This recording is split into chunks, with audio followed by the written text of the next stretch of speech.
The bedroom in 1910 was a world defined by layers. Families built warmth from the ground up. The floor often held thick rugs over wooden boards. These softened the cold and cut drafts. Beds were simple timber frames with sturdy slats. Each slat creaked under weight but provided firm support. Over this frame rested a straw mattress. The straw smelled dry and earthy.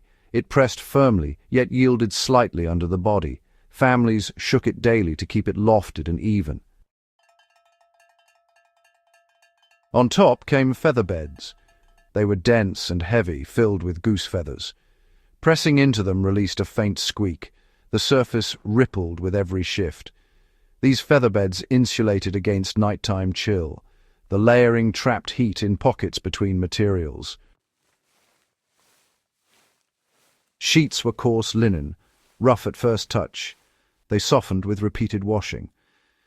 Linen held warmth but allowed moisture to escape.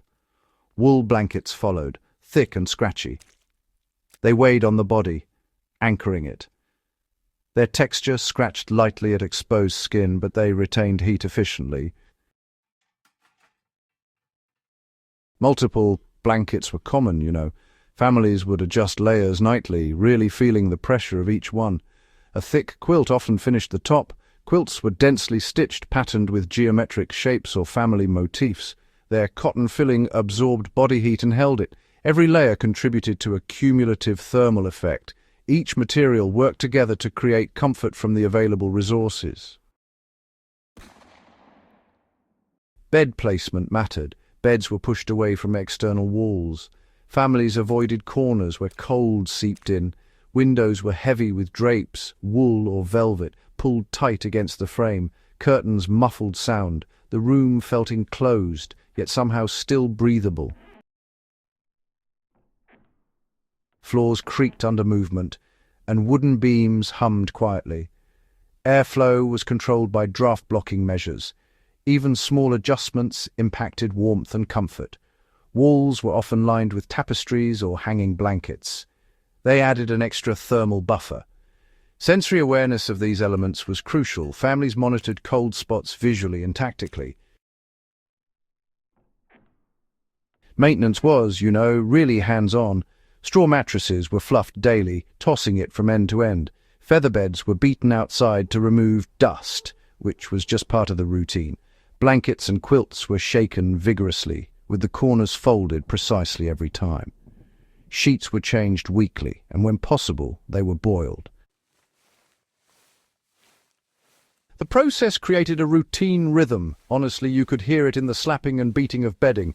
Tactile feedback, it informed the next arrangement.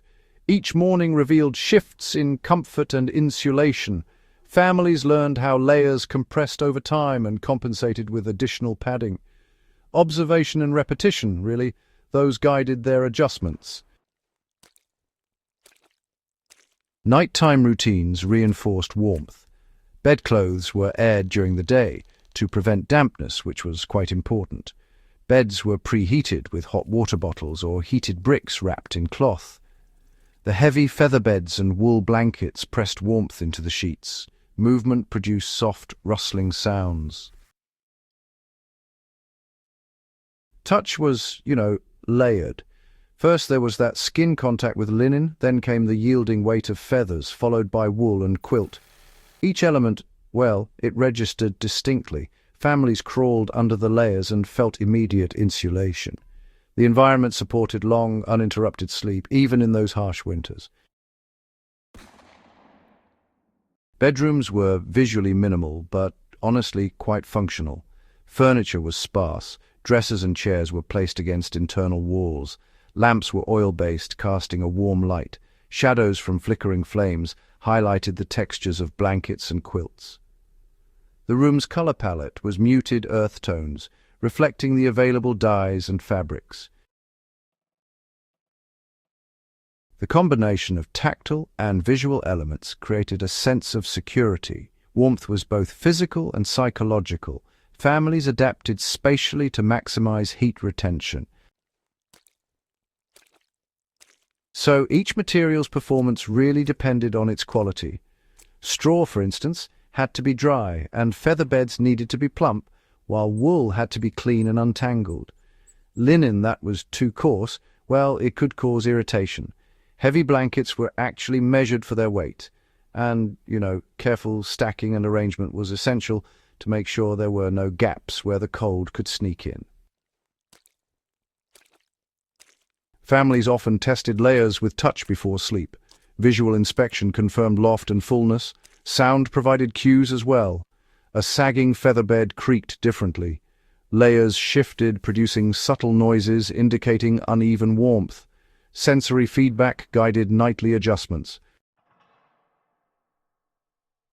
Modern application can learn from these practices. Layering still matters. A firm base, an insulating middle, and a top layer create effective thermal regulation. Tactile awareness informs comfort choices. Using multiple materials with different properties traps heat efficiently. Visual cues help monitor compression or sagging over time. Daily maintenance extends life and preserves insulation. Applying these methods recreates a historical sleep experience while delivering maximum warmth. Practical insight emerges from observation, touch, and repetition. Understanding each layer's contribution enhances both comfort and efficiency. Takeaway: warmth is deliberate and layered. Assess your sleep environment. Create insulation from base to surface. Observe material performance over time. Adjust daily. Replicate historical layering techniques with modern equivalents for maximum comfort. Apply this knowledge and experience better sleep conditions and enhanced winter preparedness. Subscribe for more detailed historical insights and practical methods. Share with fellow history enthusiasts or survivalists. Experience the tactile, visual, and auditory lessons from 1910s bedding firsthand.